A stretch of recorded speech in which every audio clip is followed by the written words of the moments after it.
안녕하세요. 예, 위기 상담, 육정 트라우마에 대해서, 아, 강의를 시작했었죠. 예, 오늘 계속해서 트라우마에 대해서 같이 나눠보도록 하겠습니다. 6장에 나오는 트라우마와 위기 상담, 예, 지난 시간에 시작을 했고, 이제 다시 한번 복습을 해봅니다. 트라우마를 겪었던 한 사람이 그 고통 속에서 무의식 속에 남아있는 상처 때문에 계속 어려움을 겪고 있는 그런 예화를 들어놓았습니다. 자기도 모르게 이런 사건, 사고를 겪고 나면은 여러 가지 불안에 시달리고 불편한 감정에 시달리고 어려움을 당하면서도 자기도 모르게 지나는 그런 경우들이 있습니다. 이런 경우는 반드시 치료를 받아서 내적인 무의식 세계 속에 잠겨있는 고통을 끄집어내서 깨끗이 치유되는 그런 경험이 있어야지 건강한 삶으로 나갈 수가 있을 것입니다. 그래서 트라우마는 상처, 외상, 정신적인 충격이란 그런 뜻이 있다고 말했습니다. 그래서 트라우마는 갑작스럽게 압도적으로 다가오기 때문에 개인의 삶에 예기치 못한 사건이므로 정상적으로 대처하기 어렵다 그런 말을 했고, 트라우마는 몇 가지 요소가 있는데 어떤 사건, 충격 이후에 발생하고 또 어떤 과정, 일반적인 상황 속에서 나타나는 것이 아닌 예기치 못한 과정 속에서 나타나고 일반적인 대처 기제, 일반적으로 우리가 문제를 만났을 때 대처할 수 있는 그런 상황을 넘어서서 압도하는 경향이 있고 일종의 정상을 남기게 된다. 이것이 트라우마의 특징이라고 얘기했습니다. 트라우마는 일형 트라우마, 갑작스럽고 예기치 못한 사건이지만 단순하게 트라우마 하나만 나타나는 경우도 있고 복합적으로 계속해서 연속적으로 충격과 트라우마가 발생하는 경우를 제2형 트라우마다 그렇게 표현을 했습니다. 트라우마의 영향으로 이것을 경험한 사람은 인지적으로, 행동적으로, 또 정서적으로, 또 영적으로, 인간관계적으로 많은 영향을 받기 때문에 트라우마 이전과 이후에 확인한 그런 개인의 행동상의 또 정서상의 관계상의 문제를 발생한다. 지난 시간 여기까지 인지기능 증상까지 말씀을 나눈 것 같습니다. 인지기능은 우리가 집중력이 약화된다든지 초점을 잃고 산만해지기 쉽고 일터나 학교로 다시 돌아가는 것이 쉽지 않다. 플렉시백 현상, 계속 반복적으로 마음에 떠오르고 재현되는 그런 현상이 나타나기 때문에 어떤 일에 집중을 못하고 힘들어하고 의식이 산만해지는 그런 일들이 발생한다. 부정적인 반응으로 계속해서 일들이나 사람들, 그 사건에 대해서 부정적 반응을 일으키게 된다. 죄의식을 또 갖게 된다. 이런 인지기능상의 몇 가지 증상을 나타낼 수 있다는 거죠. 그 다음에 이제 볼 수 있는 것이 정서적인 증상입니다. 정서적인 증상은 무감각해진다. 트라우마를 겪은 피해자는 일반적으로 무감각하게 됩니다. 삶에 대해서, 현실에 대해서 바른 인지를 못하기 때문에 정서적으로 무감각해지고 감정이나 어떤 느낌을 제대로 체험하지 못하고 느끼지 못하는 그런 어려움에 빠질 수 있다는 것입니다. 마치 슬로모션으로 기능하는 것 같다.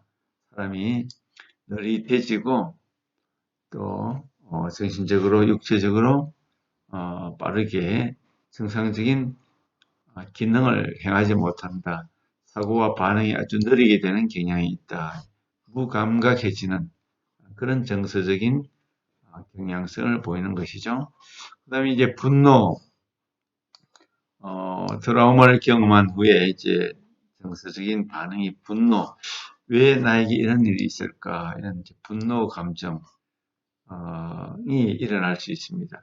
사람이나 대상, 그 대상에 대하여 분노의 정도가 차이가 많이 있긴 하지만 일반적으로 인간은 자기가 겪은 어떤 사건, 사고, 문제에 대해서 분노를 할 수가 있는 거죠.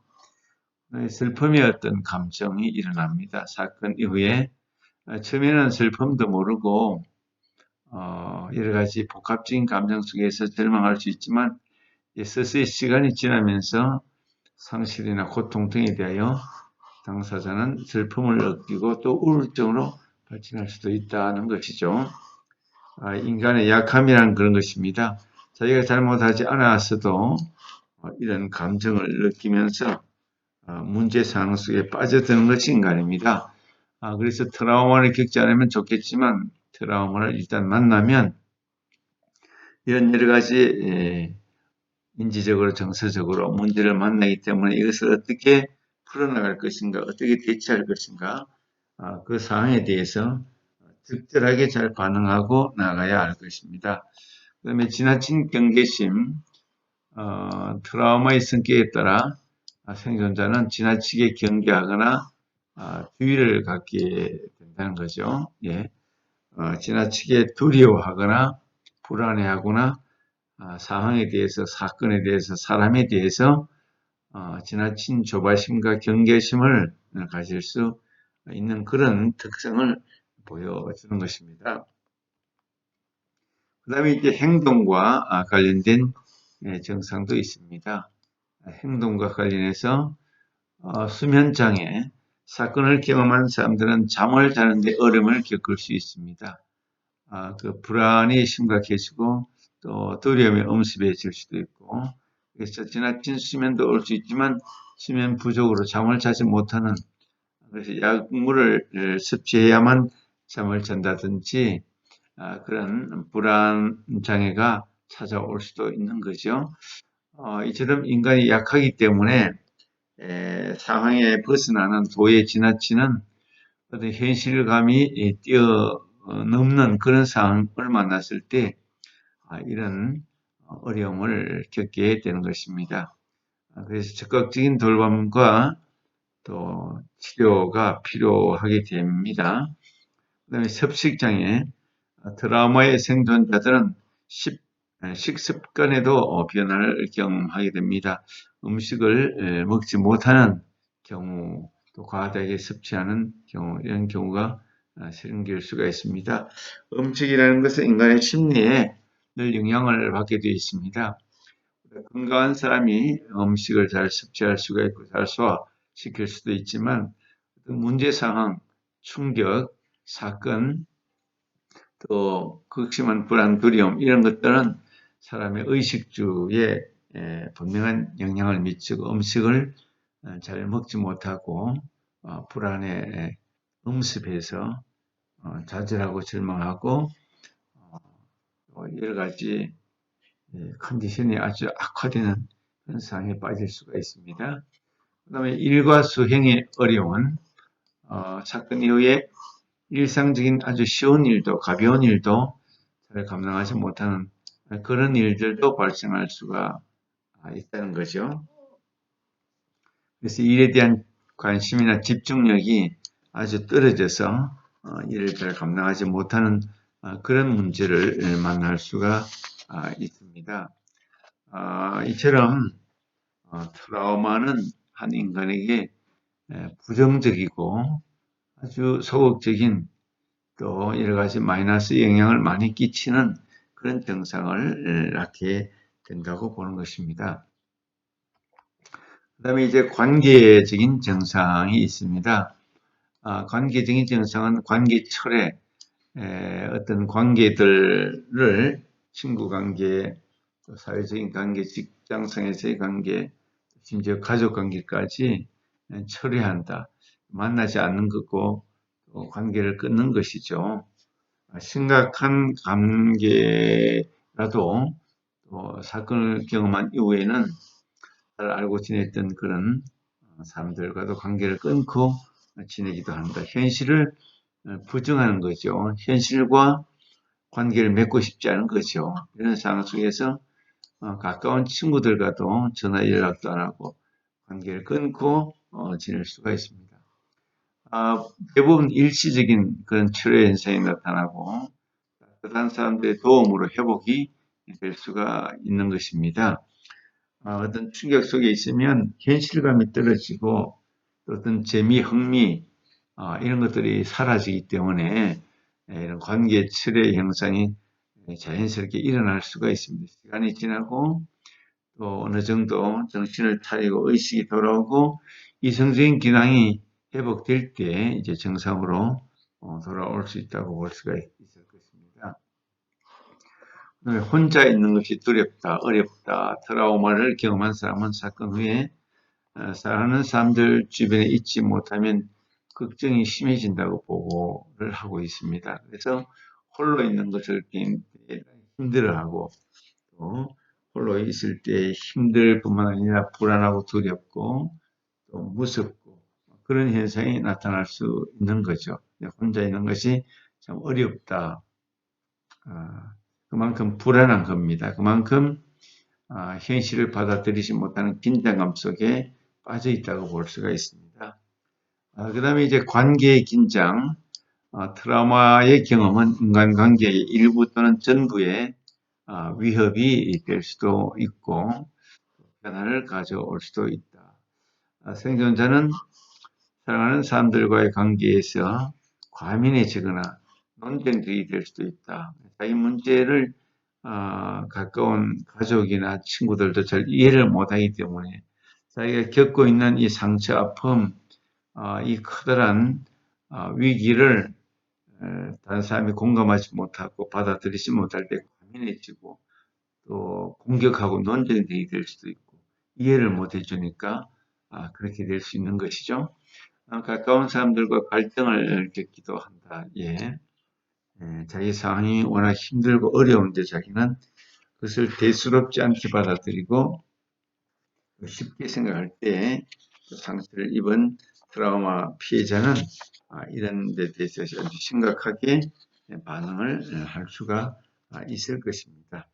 그런 상황을 우리 위기 상담자들은 잘 파악하고 대처하는 그런 지혜, 그런 조력자, 지지자로 도움을 줘야 되겠다는 것을 생각할 수가 있을 것입니다.